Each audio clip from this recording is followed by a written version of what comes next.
दास जी थे जिनकी श्री वल्लभ के स्वरूप में, श्री महाप्रभु जी के स्वरूप में इतनी अनन्यता, इतनी आसक्ति कि जब जब भी वो सुंदर शब्द का उपयोग करते तो श्री महाप्रभु जी के अलावा कोई के लिए नहीं करते। एक बार जब वैष्णव के घर प्रसाद लेने गए, वैष्णव ने उनकी प्रतीक्षा करनी चाहिए और उनको प्रसाद की पातल धरी, और जब सुंदरदास प्रसाद ले रहे थे तो एक वैष्णव ने आके पूछा, सुंदरदास जी महाप्रसाद कैसा है? उन्होंने कहा अति सुंदर, अति सुंदर, अति सुंदर। और सभी वैष्णव कहने लगे, सुंदरदास जी आपकी टेक तो टूट गई, पूरे जीवन आपने सौंदर्य कहीं देखा तो श्री वल्लभ में देखा, लेकिन आज जब आपसे पूछा गया महाप्रसाद कैसा लगा और आपने कहा अति सुंदर, अति सुंदर, इसका मतलब ये कि वल्लभ के अतिरिक्त भी आपने सौंदर्य देखा, आपकी टेक टूटी, आपकी अनन्यता टूटी।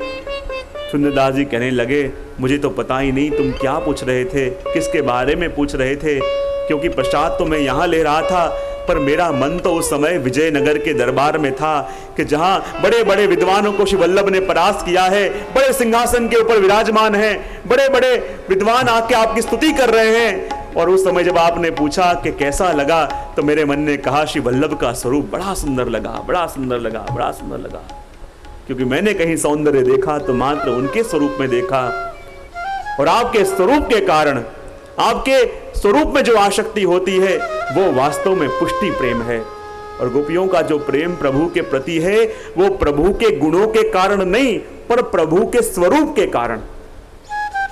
कोई पूछे प्रेम क्यों करते हो, तो बस जीव मुस्कुरा दे, कह ना पाए क्यों प्रेम करते हैं, क्योंकि प्रेम अकारण होना चाहिए। और जहां प्रेम का कारण अपने पास हो तो प्रेम कहा ही नहीं जाता, वो मोह कहा जाता है। और इसलिए जब स्वरूप में आसक्ति होती है, जब स्वरूप में जीव खिंचता है, तो वास्तव में उससे पुष्टि की अनुभूति होती है। और वही बात यहाँ पे कही कि हे प्रभु आप अपना श्रीहस्त हमारे माथे पधराओ। प्रभु ने कहा मैं ये श्रीहस्त तुम्हारे माथे क्यों पधराऊं? तब कहने लगे, प्रभु आपका श्रीहस्त कैसा है? बोले कामदम, यानी भक्त की सभी कामनाओं को पूरा करने वाला। क्योंकि प्रभु आप जिसके माथे पे आश्रय रखते हो तो वो जीव को आपकी शरणागति प्राप्त हो जाती है। जिस जीव के माथे आप हाथ रखते हो प्रभु वो आपकी शरण में आ जाता है। और जो प्रभु जीव आपकी शरण में आ गया, फिर ये संसार उसके भयभीत कैसे कर सकता है? प्रभु ने कहा मैं तुम्हारे माथे हाथ तो रखूं, पर सबसे पहले मैं ये तो जानूं कि तुम मुझे चाहती हो या मुझसे कोई संसार की वस्तु चाहती हो। क्योंकि भगवान कहते हैं जब जीव के ऊपर मैं कृपा करता हूं तो उसका संसार कम करता हूं। प्रभु कहते हैं कि जब जीव के ऊपर मैं अनुग्रह करता हूं तो उसका संसार घटाता हूं। जब लौकिक संबंध धीरे धीरे अचानक कम होने लगे, लौकिक संबंधी धीरे धीरे बुलाना कम कर दें, धीरे धीरे व्यवहार घटने लगे, या फिर बुलाते हो फिर भी लौकिक में जाना अच्छा ना लगे, बार बार आग्रह करते हो, जहां सत्संग की चर्चा आवे अपन भाग भाग के जावें, पर जहां लौकिक प्रसंग में जाने की बात आवे और मन तैयार न हो, तो मानो अब प्रभु की कृपा का अनुभव अपन कर रहे हैं। प्रभु का श्रीहस्त धीरे धीरे अपने माथे आ रहा है, और प्रभु का श्रीहस्त अपने माथे आ रहा है, उसका लक्षण ये कि धीरे धीरे उसका लौकिक में से मन हटने लगे। और जहां लौकिक में से मन हटने लगे, लौकिक कम होने लगे, तब मानो अब प्रभु कृपा कर रहे हैं। प्रभु कहते हैं जब मैं जीव पे कृपा करूं तो उसका लौकिक घटाऊं, पर जीव जब भी मेरे पास मांगने आता है तो लौकिक बढ़ाओ, लौकिक बढ़ाओ, लौकिक बढ़ाओ, यही मांगने आता है। जब जब भी अपन प्रभु के पास मांगने जाते हैं तो लौकिक बढ़ाने का मांगने जाते हैं, और प्रभु कहते हैं जब मैं कृपा करता हूं तो उसका लौकिक घटाता हूं। और जब प्रभु का श्रीहस्त माथे पे आवे तो सबसे पहला लक्षण क्या? लौकिक में से उसका मन हटने लगे। उस समय हरिराय महाप्रभु जी कह रहे हैं, उस समय वैष्णव को घर में कपट करना। आश्चर्य अपन को लगे, घर में रह के कपट करने की बात सिखा रहे हैं। कपट करना मतलब क्या?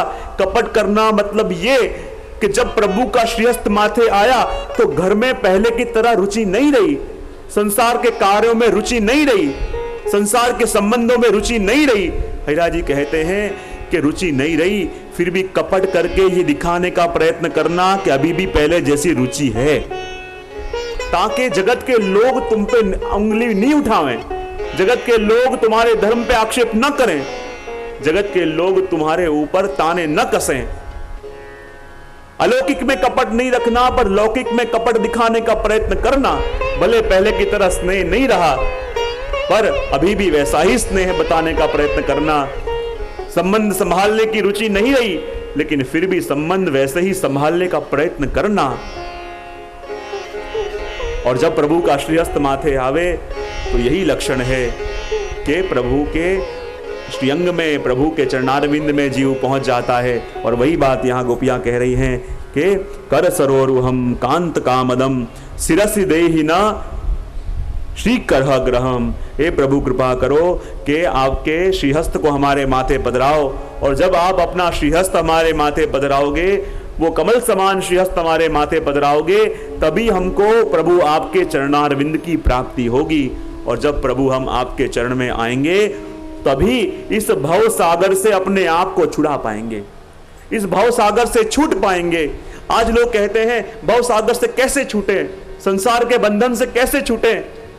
सबसे पहले कहने का मन हो, पकड़ा किसने है? संसार ने आपको पकड़ा है कि आपने संसार को? संसार के बंधनों को छोड़ने की चर्चा भी अपन करें और बार बार कहते हैं कि छूटा नहीं जाता, छूटा नहीं जाता। संसार के बंधन छोड़ने बड़े मुश्किल, पर अपने आप से पूछें कि उसने अपन को पकड़ा है कि अपन ने उसको पकड़ा है? किसने पकड़ा है? एक आदमी भैंस को पकड़ के खड़ा था डोरी से। एक संत वहां से गुजरे, पूछा इन दोनों में बंधा हुआ कौन है? भैंस ने उसको बांधा हुआ है या उसने भैंस को बांधा हुआ है? बोले आगे जो आदमी खड़ा है उसने भैंस को बांधा हुआ है। अच्छा, जाके रस्सी काट के आ जा। और जहां रस्सी काटी तो भैंस आगे आगे और पीछे पीछे वो आदमी पकड़ने के लिए। तो चाहे अपन को लगता हो कि उन्होंने अपन को पकड़ा है, पर अपन स्वयं पकड़ के बैठे हैं, और जब प्रभु कृपा करें तभी उसमें से छूट पावे।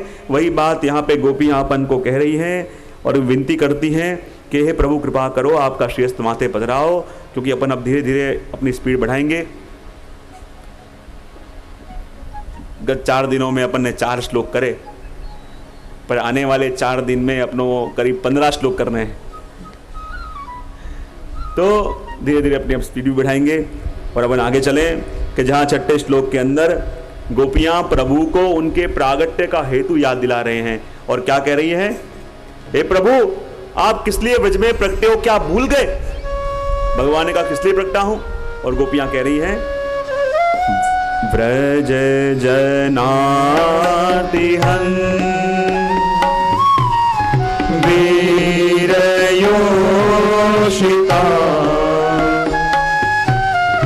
निज जनस्मय द्वंशन स्मिता रो रहे हम